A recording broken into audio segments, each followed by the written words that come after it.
Hello, ladies and gentlemen. Welcome to the Telescope Podcast. What's up, everybody? Everyone in this place, if you can do a handstand, I want to see your feet up in the air right now. Hello, welcome to the Telescope Podcast, the show where we look at geek culture through the spyglass of faith. Matthew Seipel Anderson here. This episode is all about the Children of Hurin.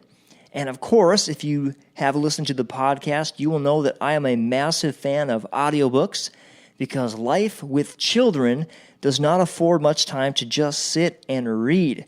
But I love audiobooks, and so I listened to this story. It is a story that Tolkien wrote. He put part of the story in the Silmarillion. He wrote part of it separately, and his son compiled it all, edited it together, and made a very fine, full-length, stand-on-its-own novel. And so this story, I don't know when it was released, but it was released in the early 2000s, like 2005 or 6 or something. And it was narrated by Christopher Lee when the audiobook was done. And I know from watching behind the scenes of Lord of the Rings that Christopher Lee was a massive fan of Tolkien. So I intended to do an episode about Christopher Lee, but time has passed and I have finished the book, so I'm actually ready to do a show about the book, Children of Hurin. But I thought as an intro, it'd be fun to do some trivia about Christopher Lee because he was such a massive fan, and I was actually a little touched. I really was a little bit touched that this big fan got to narrate a work by one of his favorite authors. I just thought that was cool. So Lee died in 2015. He worked almost until his death. He was a part of the clandestine British Special Forces. I believe in the British Navy, the British military, they call it the Division of Ungentlemanlike Warfare or something crazy like that, something very, very British sounding. But he was an actor. He played Dracula like 10 times, which is hilarious. It was a breakout role, though. And so famous for playing Dracula. He was a villain in a Bond film titled Man with a Golden Gun. This might be like wacky to say to some of you, but I'm actually not a huge James Bond fan, so I've never seen that one. He was Count Dooku in the prequel Star Wars films, which of course I loved, and I think Count Dooku is just a very cool villain. I enjoy him. I'm not going to go off on a tangent. Tempted to, going to stop myself. Of course, he played Sauron in The Lord of the Rings, and he played many, many more, characters in many movies, a lot of villains. He did a lot of voiceover work, and he was almost an opera singer. And probably my favorite thing about him was that he was in a metal band, and not when he was like 20, like when he was like 70 or 80. He released these albums: Metal Knight, Charlemagne, By the Sword and Cross, Charlemagne, The Omens of Death. And he also had a couple albums, a Heavy Metal Christmas 1 and a Heavy Metal Christmas 2, spelled T-O-O. And also a Heavy Metal Christmas album titled Darkest Carols. So, wow. He also did some guest vocals for the European symphonic metal band Rhapsody. So quite a career, quite an interesting guy, and narrated the book, did a fantastic job. Well, no fantasy book, it seems, would be complete without a dragon. And our science segment today has something to do with dragons.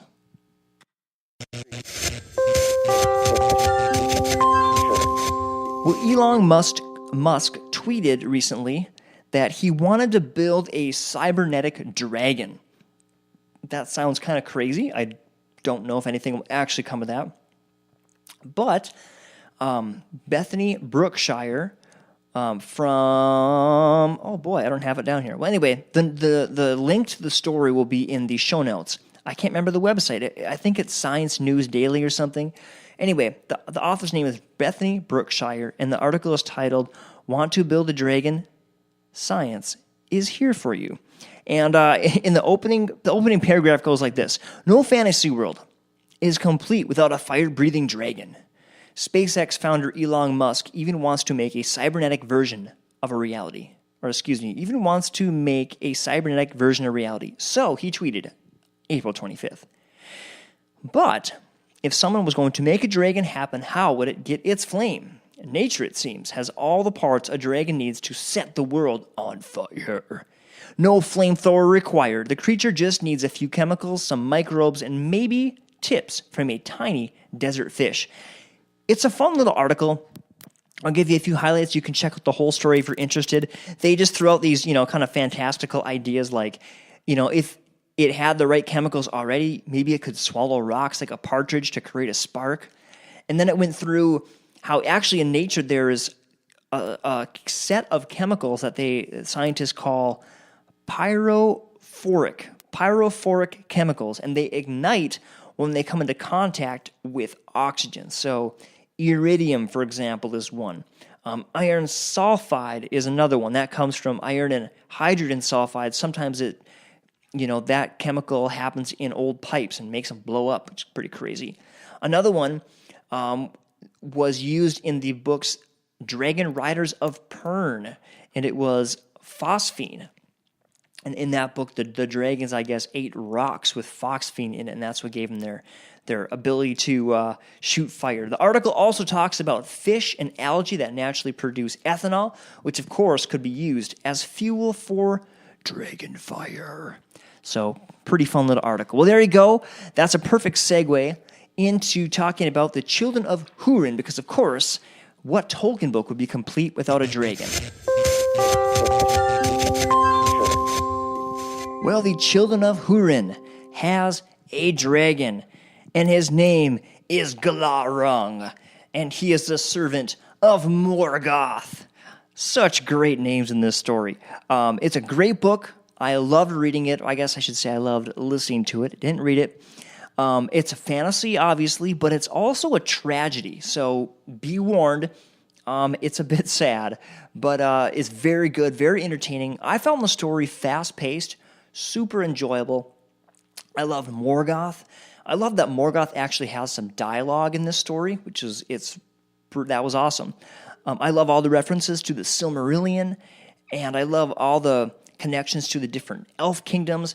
It's like there's this entirely new Middle Earth that's completely fresh and completely separate from the Middle Earth of The Hobbit and Lord of the Rings, because it's going so far back in time.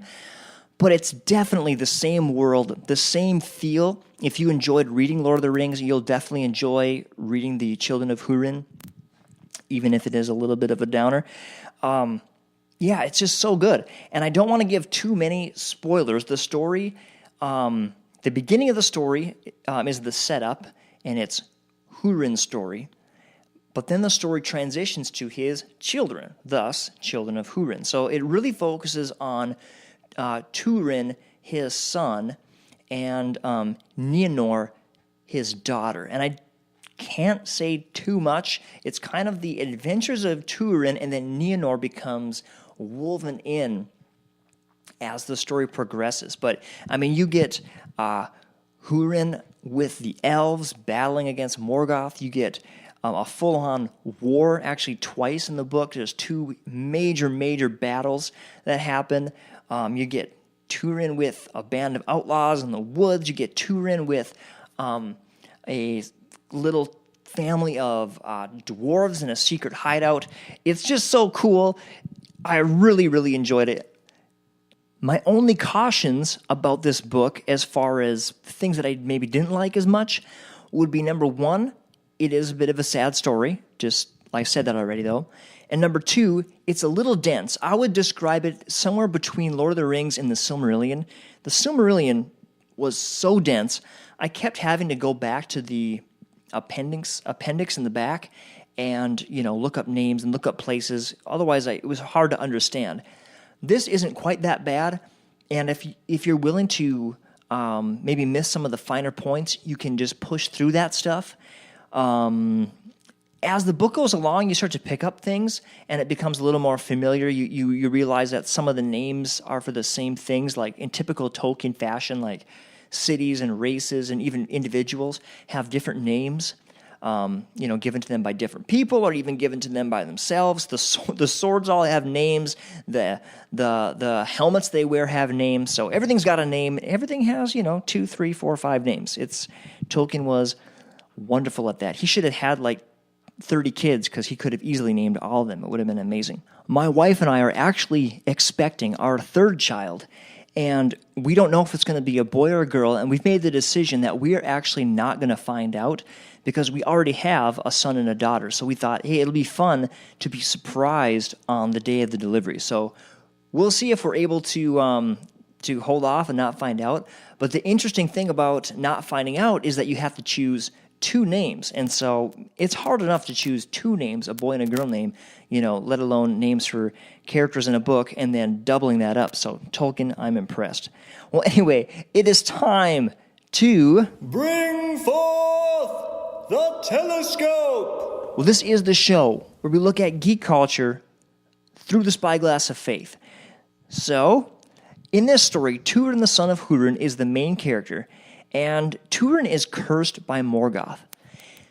And it seems like Morgoth's curse comes true, but at one point, Morgoth actually worries that Turin might become so great that he will outgrow the curse. So the question is, was Turin's life guided by the curse, or did the curse simply predict Turin's behavior? And did Turin, in fact, make choices that fulfilled it? In other words, was it a self-fulfilling prophecy? Or, put it another way, are we predestined, or do we have free will? Now, I'm not going to go into an in-depth discussion of that because that's something theologians and philosophers have debated for millennia. But, in just a practical sense, it's so easy for us to blame outside forces for our life. It's easy to blame fate or our parents or our situation or where we were born, or the color of our skin. Blame the rich, blame the poor, blame the man, blame your neighbor, blame your dog, etc., etc. It's easy to make excuses like that. But is it possible to, quote unquote, become great like Morgoth feared Húrin would? And is it possible to outgrow the things that held us back or that held us at a disadvantage? And I personally believe, yes, it definitely is. Most of our prisons are inside our minds. The Bible commands us to be renewed in the spirit of our minds. That's Ephesians 4:23. Now, there was a New York Times article that I read not too long ago that said that there was a 96-year-old legal secretary who recently died and donated $8.2 million to a charity that provides scholarships to disabled students, or not disabled, disadvantaged students. Her name was Sylvia Bloom. She was a woman living on a secretary's salary. She lived in an expensive city, New York City, during a man-dominated era. And I don't know if she was married. It didn't mention that she had a husband. In the article, she was named Miss. So it could be that she never even had a husband. So she could have easily felt bad for herself, felt like she was stuck, like she had no options, but she didn't. She allowed her thinking to soar, and she became great. She didn't let negative thinking dominate her life. So here's what she did. In the era she lived in, secretaries not only, answered phones and took notes and pushed paper all day, they did all kinds of personal work for the people they worked for, especially like in the legal field. The secretaries, picked up the laundry and did personal errands and purchased stocks, right? Like the lawyer would literally say to her, hey, go down to the exchange and buy me, this many dollars worth of this stock. And she would go do it. Well, what she started to do is every time he would send her to get a stock for himself, she would buy a little bit for herself. Now, obviously, she couldn't buy as much, but she bought a little bit. And that grew and grew and grew and grew, and she just kept doing it and kept doing it all through her career, and she worked even when she didn't need to. She obviously could have retired, but she just worked hard and kept investing and retired with this fortune. She was actually worth more than $9 million, and she left some of that money for her family, but the vast majority she donated. And you could even say that the fact that she wanted to give to other people showed that she had become great. in her mind, and just had overcome the obstacles that were there in her life. And so, as you see in the Children of Hurin, that Turin could have overcome Morgoth's curse, and Morgoth knew it, but he really doesn't. In some ways he does, and he strikes some pretty mighty blows against Morgoth and is a hero, definitely. But it's a hero, he's a hero with a tragic end. And a lot of it's because of his own pride and his own refusal to listen to so much counsel and so many good people that were in his life. He would harden his heart. And so it's an interesting concept that we should be renewed in the spirit of our minds, because that allows us to go to the next level. Well, hey, I hope this episode encouraged you, and I'd encourage you to pick up a copy of Children of Hurin, or do like I did and subscribe to a audiobook service. I subscribe to, I don't know how to pronounce it. It's either scribed or scribed. I think it's probably scribed, but Audible's okay. I've done that one. Audible's actually a great service. It's just a little more expensive than Scribe, but Audible's a great service. But anyway, give it a listen, give it a read, and I'd love to hear what you think about it. So thanks again for listening. I'm going to boogie out of here. You can connect with me at mysaviorsanthem.com or My Saviors Anthem Music and Podcasting on the Facebook. So thanks again. Take care. Bye-bye. What's up, everybody? Everyone in this place, if you can do a handstand, I want to see your feet up in the air.